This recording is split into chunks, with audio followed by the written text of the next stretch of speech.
afternoon. You join us live from Daejeon World Cup Stadium, where the score has finished Daejeon 1, Bucheon 1995 FC 2. I'm Matthew Mint, and I'm joined by Ryan Walters and Paul Neat to go through what was not a fun game for you, Paul, in particular. Let's start with Daejeon's performance. I think it's a game of two halves. It's a bit of a cliche. I thought Daejeon was a better team in the first period, but in the second half, especially in that last half of the second half, Bucheon put Daejeon under a lot of pressure. Daejeon were under the cosh for a lot of it, and eventually they just weren't as solid as at the back as one would have hoped. And the goal was coming in that respect. Different story for Bucheon, really. Yeah. But how did you rate Bucheon's performance today? Well, I think they did what we talked about at halftime, right? They decided that they wanted to take a little bit more of the possession. They slowed the game down a little bit, whereas I think the pace of the first half suited Daejeon a little bit more, whereas I think Bucheon realized that they could keep possession a little bit more, they could control the tempo of the game.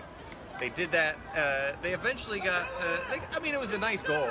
It was a well-worked goal. I think more than anything else, what I took out of the second half from Bucheon is that I'm not entirely sure William Pop should be over on that right wing. No, he looks a bit wasted. Put in quite a few poor crosses.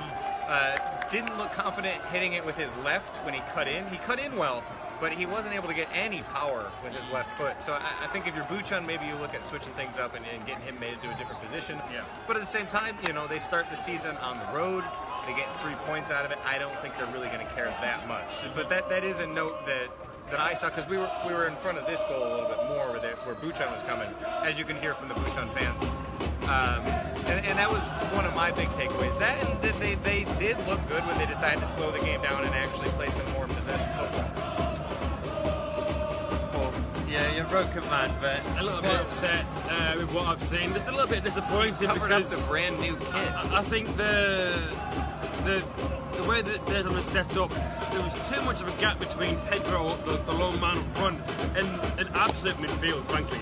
The two that sat in front, the captain Daejeon went off, and then the vice captain was then given the armband, and then they kind of tried to sort of, fill that gap in a little bit. But there was Park Soo-chang signed from Jeju, was anonymous for the whole 90 minutes. How he played the 90 minutes, I will never know. His touch was poor, but then there was no real leadership, and I've talked about this in my season previews and in the preview for today's game, and that's what Daejeon have lacked for the last 2 years, and they just lacked leadership today and looked a bit lost. They didn't really know what to do in the final third. Hopeful lumps up to Pedro, and it's a new squad, and a lot of players are people that I'm learning about. We're all learning about because people that I've never seen play before. But question marks over the team selection. Park Daejeon is a good player. He was on the bench, came on. I can only assume that Holohovsky is injured. Yeah. Same with Kim Chan-hee. I can only assume that he's injured because he wasn't even in the squad. I would have been happy with the draw in terms of the performance in the first half. In the second half, Daejeon just lacked ideas and couldn't really get out their own half, really. Yeah. And it was always, all afternoon, long, hopeful punts up to Pedro, who looks like he can play on the deck. So a bit frustrating in that respect. But they look like a team that needs a system. They just, like you're saying, they looked lost in the final third. I mean, that's going to happen sometimes. But even in the middle of the pitch, they didn't look like they knew what they wanted to do with the ball. Yeah, it just doesn't look like there's much cohesion going on right now. No, they didn't have anybody to dictate the pace of play in midfield. The two holding midfield players, even though the lineup that we were given by Daejeon said that it was just one, there was actually two sitting in front of the back four. Neither of them dictated the tempo of the play. Right. Oh Sang-hun was there to sort of drop deep and almost play like a sweeper at times when the centre-backs came forward. He did that.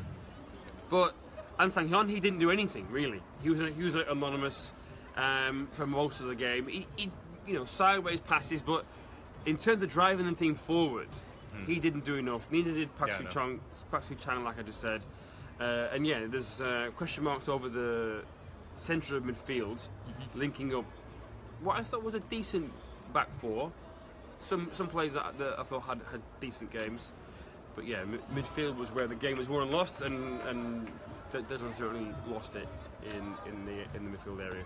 Well, the positives for Daejeon is it's still very early days. Yeah. They may still get some cohesion together as a group of new players, but like you said, it does look a bit disjointed at the moment and not an encouraging start for the fans here, who were also in quiet voice as well today. Yeah, that very was weird. Very subdued performance. Yeah, a little bit of banners of protestation against the They've all been taken regime. down, I think, now. Yeah, they've been taken down now. I'm just looking around. I think security ended up getting but, all of them, fans aren't really too pleased with the way the club's being run. Kim Ho is a bit of a controversial figure as a CEO, former manager here, once upon a time. And the fans are just a little bit upset. Downtrodden, I think, over the last few years. It's got to the point where enough's enough. And, if they would have got at least a draw today, it would have been the edge off. something to take the edge off. something to build on. Anyway. Yeah, of course. But having lost at home on the opening day, obviously Bucheon are a good side. Yeah. They've got a good manager. They just missed out on the playoffs last year, so it's not as if they're playing against somebody who they should be beating. Yeah. It's just. But they could have. Exactly. They could have. Just don't lose your first game of the season. And they did. And it's just the atmosphere around the place isn't very positive, and for the new players that have come in, which is quite a lot, it's a bit of a knock for their confidence. And the goalkeeper looked a bit shaky as well, despite he's not played that many games for Pohang before he joined, but he played in the ACL before. Yeah. So you would have thought that he would be a little bit more assured. Yeah. But the team selection surprised me when I saw it. Maybe before the next game, Ko Jong-soo can have a little think about team selection, who he ought to be playing. He certainly has enough players to pick from. He has a big That squad is very, huge. Yeah, very, very big Yeah. squad. So, Literally like 40 or 50, isn't it? Yeah, I think it is, I have it's to huge. count, but it is about 45 players, So, not a good day at the office for Daejeon. Hopefully it'll get better as the season goes on, but we're going to have to see.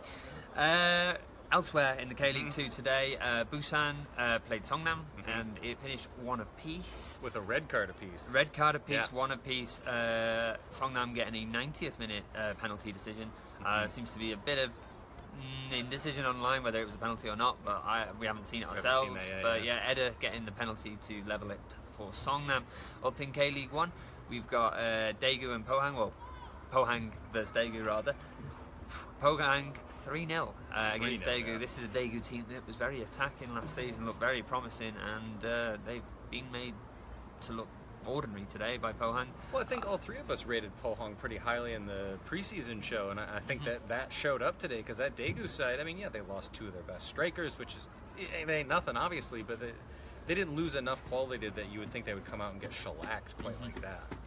And finally, it was, before we came on air, it was Gangwon leading Incheon 1-0. I believe there's a keeper blunder at fault there, but we haven't seen it, but we're hearing from you and looking at the scores ourselves.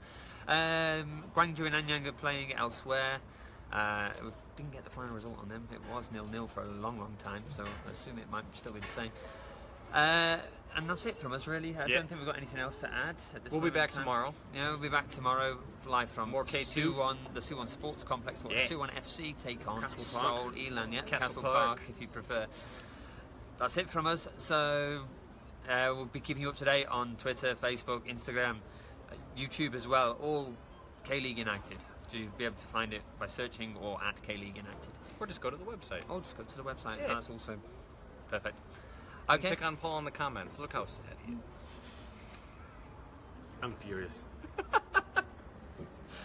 Okay, so we're gonna get back. We've got a long way back to Seoul. So good evening, everyone. No, thank you for watching, and if you enjoyed the show, don't forget to click the subscribe button, which is there. Here, right there. Thank you.